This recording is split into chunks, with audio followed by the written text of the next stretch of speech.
I want to start with a number today that, frankly, kept me staring at the ceiling at 3 in the morning last night. 70%.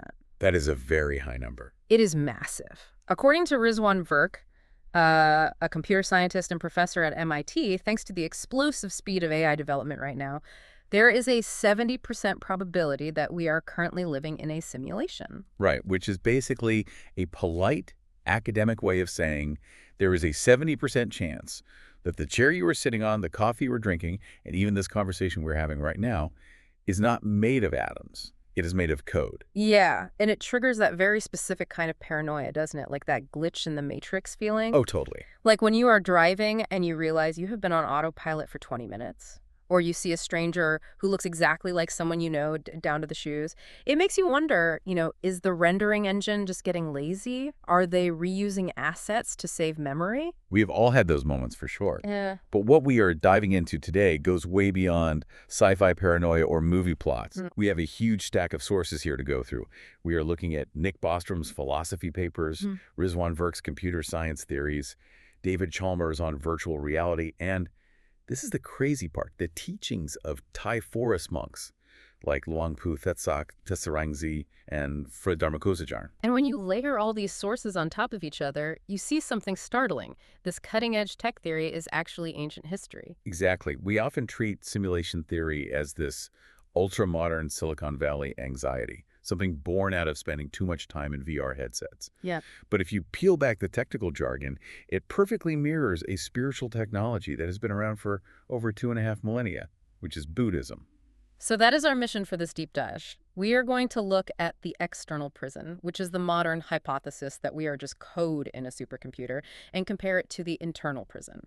That is the Buddhist concept of avijja, or ignorance. And ultimately, we have to answer the really big question. Are we trying to hack a computer to get to base reality? Or are we trying to debug our own minds to reach nibbana? Because those are two entirely different escape plans. Let us start with the tech side. Because I think for a lot of people, myself included, the idea that we are literally inside a computer still sounds like a stoned dorm room conversation. It does sound like that, yeah. It is fun to think about. But is there actually a rigorous logical argument for it? Let's look at Nick Bostrom. There absolutely is a rigorous argument, and it does come primarily from Bostrom. He proposed this back in 2003, and honestly, the logic is incredibly tight. Right. It is called the simulation argument, or the trilemma. He argues that one of 3 things absolutely must be true. There is no fourth option. Okay, walk us through them. What are our 3 options? Option 1. Intelligent civilizations like us go extinct before they get technologically mature enough to run realistic simulations of their ancestors. Meaning we nuke ourselves, the climate collapses, or an asteroid hits us before we ever invent the Matrix. Exactly. We hit a great filter and just die out. That is the pessimistic view. It means no one ever reaches the level of technology needed to simulate a universe. Okay, pretty bleak. What is option 2? Option 2 is that civilizations do survive, and they can run these simulations, but they simply choose not to. Why wouldn't they? I mean, if you could simulate history, wouldn't you want to? Historians would kill to see what actually happened during the building of the pyramids. They might. But think about the ethics involved. If you create a simulation that is realistic enough, the people inside it, which would be us, feel real pain. We suffer. We feel grief. Oh, I see. A highly advanced civilization might have incredibly strict ethical laws against creating conscious beings just to watch them struggle.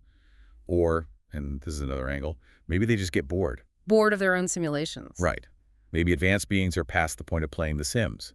They might have moved on to exploring pure consciousness or other dimensions entirely. That is a fair point. But just knowing human nature, if we could do it, someone definitely would.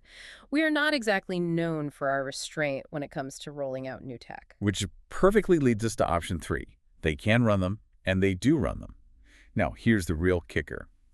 If a civilization has the computing power to run a simulation of a universe, they wouldn't just run one. They would run millions. Millions of them.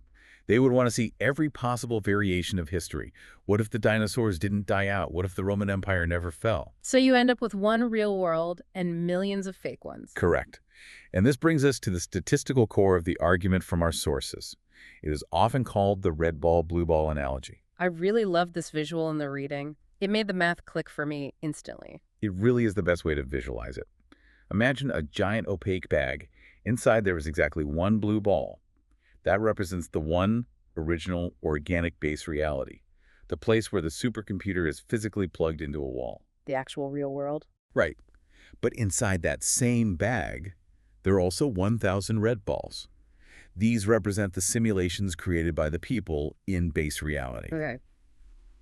Now, if you are a conscious being who just exists, and you blindly reach into the bag to pick your existence, statistically, what color are you picking? You are almost certainly going to pick a red ball. I mean, the odds are 1,000 to 1 that you are in a simulation. Exactly. If simulations exist at all, they eventually vastly outnumber the real world. So assuming we are not somehow special, and science usually proves we are not, we are almost certainly living inside a red ball. That is deeply humbling. It actually makes you look at your own hands differently. But is it purely just a numbers game? Because Wiswan Virk talks about something called the simulation point, which sounds a lot more immediate and tangible. Yes, and this is where it stops being abstract dorm room philosophy. Look at where we are right now. 40 years ago, we had Palm. 2 white rectangles and a little square dot bouncing back and forth. That was the absolute pinnacle of our virtual reality. And today? Today, we have Unreal Engine 5. We have photorealistic VR headsets. We have massive open-world games where every individual leaf on a tree moves independently with the wind. And we have generative AI. This is the part of the deep dive that really freaks me out. Look at the NPCs, the non-player characters in video games right now. Right. They used to just stand in one spot and say, the castle is to the north.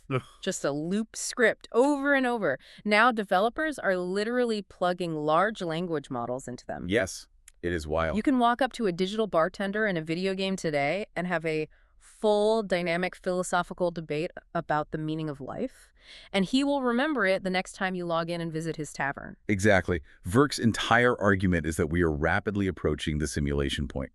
That is the exact moment where we can create a digital world that is completely indistinguishable from reality, populated by AI characters who genuinely think they are real. Wow. And if we're about to do it with our current tech trajectory, logic dictates that a civilization a million years ahead of us already did it. So we are not the players holding the controller in the living room. We are the NPCs. We are the NPCs who have been programmed with an internal monologue that makes us think we are the players. There was one more piece of physical evidence in the notes that I found absolutely fascinating. The speed of light. I always just thought of the speed of light as a physical constant, like a fundamental law of nature. Sure, most people do. But some of these theorists view it as a hardware limitation. It is a very compelling argument. Think about any modern video game environment.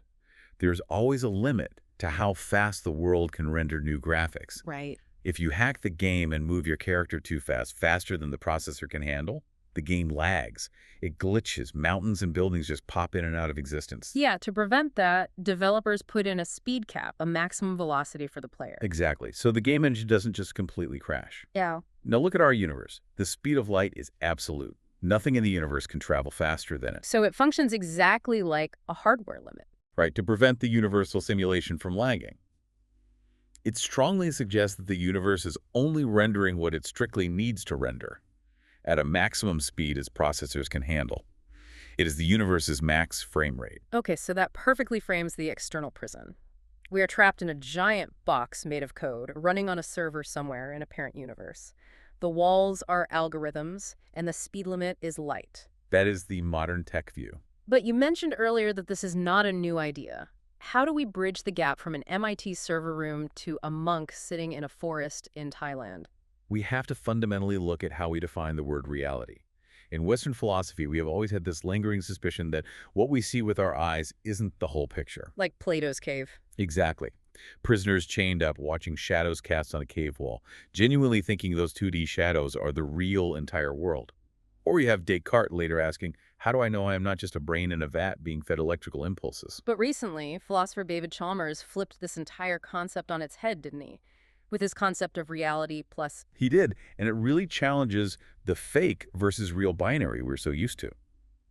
Chalmers argues that virtual reality is, in fact, genuine reality. How does that work? Well, think about it. If you are living entirely inside a simulation and you fall deeply in love with someone, is the emotion of love fake?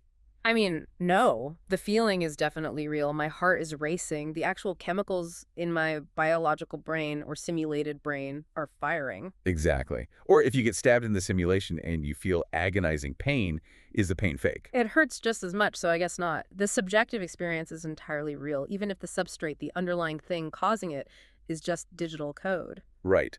So the prison isn't necessarily that the outside world is physically fake or that it doesn't exist. It is that we fundamentally misunderstand the nature of the medium we are living in. And this is exactly where Buddhism enters the chat. The sources referenced a highly respected master of the Thai forest tradition, Luang-pu Thatsak Thatsarangzi.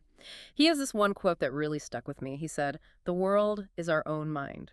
The world is our own mind. It is a radically profound statement. But he doesn't literally mean we're hallucinating the entire physical universe, does he? I mean, if I walk blindly into a brick wall, I am going to hit the wall. The wall is physically there. I cannot just mind it out of my way. Right. He is not saying the brick wall doesn't exist in a physical sense. He is saying that your experience of the wall and your experience of everything else in life is entirely constructed and colored by your own mind. Okay. He explains that the mind constantly deceives itself. It creates a seamless simulation called Maya, which translates to illusion. So in the tech view, the illusion is made of pixels generated by an external GPU. But in Buddhism, the illusion is entirely cognitive. Precisely. It is a severe cognitive distortion caused by avijja, which means ignorance. Ignorance of what? Ignorance of the true nature of things. Yeah. The Buddhist argument is that you are already wearing a VR headset right now, but the headset isn't made of plastic and glass by a tech company. It is made of your own craving, aversion, and delusion. So we project things onto the world. We constantly project permanence onto things that are decaying and changing. And more importantly, we project a solid self onto things that are entirely impersonal. That is a massive distinction. Simulation theory essentially says the outside world is fake, but I am real. Buddhism seems to be saying the outside world might actually be real, but the you that is looking at it is the fake part. You are hitting on the absolute core difference between the two frameworks. Let's look at the underlying architecture of these two prisons. How are they actually controlled? Well, in the Matrix scenario, it is an algorithm. A superintelligence wrote a master script. At 8 in the morning, the sun rises. At 9 in the morning, you spill your coffee. Which immediately brings up the absolute nightmare of determinism. If you are literally just lines of code executing in a processor, do you even have free will? Or are you just blindly executing a script that was written 1,000 years ago by an alien? That is the classic puppet fear. Am I actually making choices right now, or am I just witnessing choices being made for me? Now compare that scripted determinism to the Buddhist prison. The algorithm there is called paticcasamuppada, which translates to dependent origination. Paticcasamuppada, that is quite a mouthful. I am very glad you are the one pronouncing it. It is complex terminology, but think of it simply as the source code of suffering. It is not a linear script written by a god or an alien programmer. It is a continuous loop, a recursive function that runs entirely inside you. Okay, walk us through the loop. How does that source code execute in our daily life? It always starts with avijja, not knowing the true nature of reality. This underlying ignorance acts like a trigger in the code. It fires off sankhara, which are your mental conditionings, your deep habits, your knee-jerk emotional reactions. So let's ground this with a real example. Say someone aggressively cuts me off in traffic on the highway. Okay, perfect. Input. Car cuts you off. Because of ignorance, which means thinking I am so important, thinking this momentary event truly matters, sankhara immediately executes the script. Output. Anger. That flash of anger leads to consciousness, feeling, and eventually triggers tanha, which is craving. You crave for the situation to be different. You crave to be proven right. You crave to yell at the other driver. And that craving naturally leads to what? Upadana, or clinging. You fiercely hold on to the anger. You replay the scene in your head for the next 10 miles. And that clinging leads to bhava, which is becoming, and jati, which is birth. Specifically, the birth of the angry driver identity. I literally become the anger. Exactly. And finally, the loop ends in dukkha suffering. You arrive at your destination completely miserable. And then the loop just repeats. Endlessly. As soon as the traffic clears, you look at your phone, get a text message you don't like, and the exact same recursive loop starts again. Wow. It's a completely self-perpetuating operating system designed to crash, reboot, and crash again. It doesn't need an external server farm to run it. You are the server. This connects so well to that concept of the avatar from the sources. In a video game, I play as a character. I upgrade his armor, I choose his dialogue. But I always fundamentally know I am not him. I can turn off the console and just walk away. Right. There's a clear, distinct separation between the player and the avatar. But in real life, I genuinely feel like I am me. I feel like the absolute main character of the story. And that feeling is the deepest, most subtle layer of the simulation. Buddhism counters this with the concept of anatta, or non-self. This is the specific concept I always struggle with the most. If there really is no self, who is currently talking into this microphone, who is listening to us right now? Is counterintuitive. Think of it like a whirlpool in a fast-moving river. Is a whirlpool a solid, independent object? Can you reach in, pick it up, and put it in a cardboard box? No, it is literally just water moving in a circular pattern. Exactly. It is just water flowing in a highly specific pattern for a temporary moment. Yeah. You stop the flow of the water, the whirlpool completely vanishes. There never was a separate whirlpool entity to begin with. There was only the flow. So you were saying I am the whirlpool. We all are. You are an ongoing process, not a static product. You are a swirling collection of memories, biological impulses, and fleeting thoughts that are constantly changing every microsecond. That makes a lot of sense. Simulation theory asks, is my physical body real? Buddhism asks a much harder question. Is the I that is asking the question even real? They argue that this persistent sense of a solid, permanent self is the actual glitch. That is the simulation. That is heavy. And it really shifts the blame in a profound way. I cannot just blame the alien programmer anymore for having a bad day. I have to critically look at the code running inside my own head. And interestingly, we can actually use modern physics to understand exactly how to break this internal code. We had that deeply fascinating source from Fra Dharma Kosajarn, brilliant Thai scholar Hunk. Yes, he draws a very clear line between classical physics and quantum physics. He does. He basically equates classical Newtonian physics with fate. Because Newtonian physics is entirely deterministic. It is the billiard ball universe. If I precisely know the speed and position of every single ball on a pool table, and I know the exact force of the strike, I can predict exactly where they will all be in 10 seconds. It is completely rigid, hard-coded. Precisely. Which feels exactly like that scripted reality we talked about earlier. If the Big Bang was the cue strike, everything happening right now is just the balls predictably rolling across the felt. But then comes quantum physics. Right. Quantum physics ruins that deterministic view completely. We get the uncertainty principle. Yeah. You fundamentally cannot know the position and the momentum of a subatomic particle at the exact same time. And more importantly, for our deep dive, we have the observer effect. Exactly. In the famous double-slit experiment, if you do not actively watch an electron, it behaves like a wave of pure probability. It's essentially everywhere at once. But the exact moment you observe it with an instrument, it instantaneously collapses into a distinct particle. It chooses a definitive location. So the very act of looking determines the reality of the object. Fra Dharma Kosajarn applies this exact quantum mechanism directly to the human mind. He compares the Buddhist practice of sati, which means mindfulness, to the quantum observer. How does that actually work in practice? Let's go back to the highway traffic example. The guy cuts me off. I am furious. Usually I just scream at the windshield. Okay, usually you literally are the anger. You are the wave completely washing over the beach. You are entirely lost in the momentum of the emotional reaction. But if you apply sati, if you actively engage the internal observer, I step back from it. you step back and simply look at the anger objectively. You note, oh, look at that. My heart is racing rapidly. There is heat flushing my face. There is anger present in this body. You objectify it. You turn the subjective experience, I am angry, into an observed object. There is anger. And usually when I manage to do that, the anger immediately loses its punch. It kind of just dissolves or changes shape. Precisely. By observing the emotion, you collapse the emotional wave function. You literally alter the code in real time. You cannot watch your current mind, just like a knife cannot cut its own blade, but you can objectively observe the moment that just passed. So mindfulness is basically an active debugger tool. It is the ultimate mental debugger. It forcefully interrupts that automated script of dependent origination.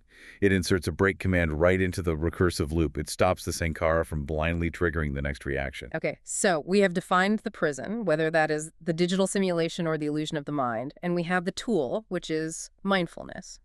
Now let's talk about the escape. Because that is the Hollywood ending everyone wants. Neo takes the red pill, he wakes up in the slime pod, pulls the tubes out of his arms, and sees the real world for the first time. That is the ultimate goal of simulation theory, right? Get to base reality. That is the goal of the tech bros, yes. Yeah. Hack the system, wake up. But our comparative sources point out a massive, frankly, terrifying flaw in that specific logic. It is the mathematical problem of infinite recursion. Infinite recursion. This is the idea of stacked levels, right? Right. Imagine you successfully hack the simulation, you win, you wake up at a high-tech lab in base reality. The alien scientists shake your hand and say, "Welcome to the real world. You were inside a simulation for 50 years. I am finally free. Are you really? How do you know that this new world isn't just level 1 of another simulation running on a level 0 supercomputer in an even higher universe? Oh, yeah. You don't know. You really could be in a simulation within a simulation within a simulation. Exactly. It is turtles all the way down. Yeah. And even if you miraculously are in the absolute original base reality, guess what? You still have a biological body. You will still get sick. You will still get old. You will still die. And eventually that parent universe's sun will explode anyway. Right.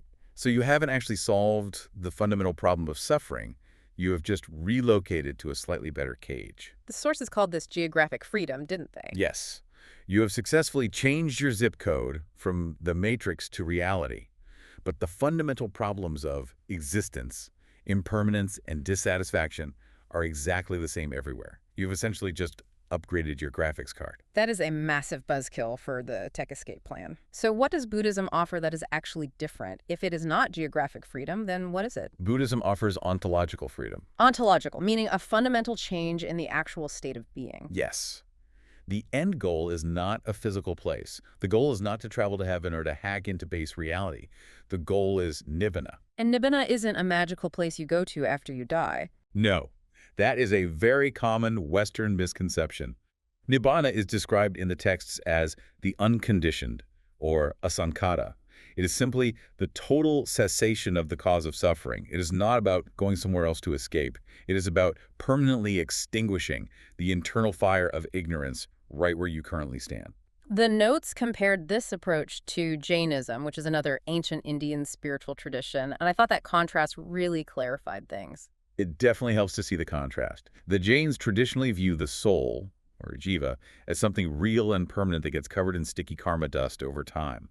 So their ultimate goal is to scrub the soul completely clean through extreme asceticism. Like starving themselves or sitting out in the blazing hot sun. Right. It is like vigorously cleaning the grime off the glass windows of your prison cell so you can clearly see out. They want to purify the prisoner. Exactly. But Buddhism comes along and says, there is no window. There is no cell. And most importantly, there is no prisoner. You don't try to scrub the soul clean. You realize through insight that the self you are frantically trying to save is the core illusion. That is the ultimate hack. You don't violently break out of the server farm, you just permanently delete the user profile. In a way, yes. The primary method for this is vipassana, which translates to insight meditation. You continually use that quantum mindfulness to observe reality until you clearly, undeniably see the three characteristics of existence. Which are anicca, dukkha, and anatta. Exactly. Anicca, meaning everything constantly changes. Dukkha, meaning nothing can provide lasting satisfaction. And anatta, meaning nothing is fundamentally me or mine. And seeing that directly breaks the source code. When you see that deeply, not just reading about it intellectually, but experiencing it directly in your body, the core program of avijja completely crashes. The simulation of the separate self ends. The craving automatically stops because there is literally no one left to crave. And that state is true liberation. So to bring this all back to you listening who might be feeling a little existentially dizzy right now, we have traversed from MIT algorithms and red balls to Thai forests and the quantum observer. Where do we finally land on all this? I genuinely think the conclusion is incredibly empowering for us. Simulation theory is a deeply fascinating modern metaphor. It is mathematically very plausible, but it is a psychological trap if you take it too literally. How so? It keeps you constantly looking out there for a solution.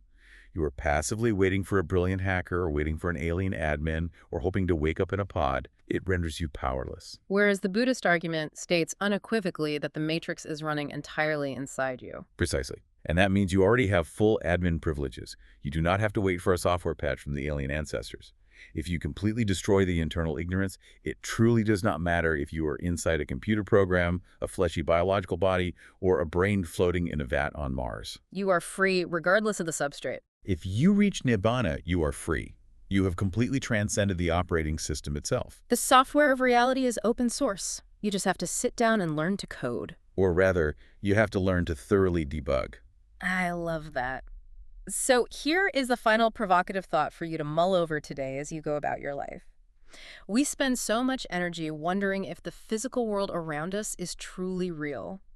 We obsess over the resolution of the trees and look for the glitch in the cat walking by. But let's completely flip that perspective. If you found out today with 100% absolute certainty that you were right now living inside a digital simulation, what would you actually do? Would you try to violently wake up? Would you try to unplug from the machine? Or would you focus your energy trying to find absolute peace within the code? And if you can genuinely find true, unconditioned peace right here, right now, is there actually any meaningful difference between the simulation and the real thing? That is a question that will definitely keep me up tonight. Oh, me too. Thank you for joining us on this deep dive. It has been incredibly enlightening. It's been a real pleasure. And to everyone listening, keep debugging your minds. We will see you on the next one.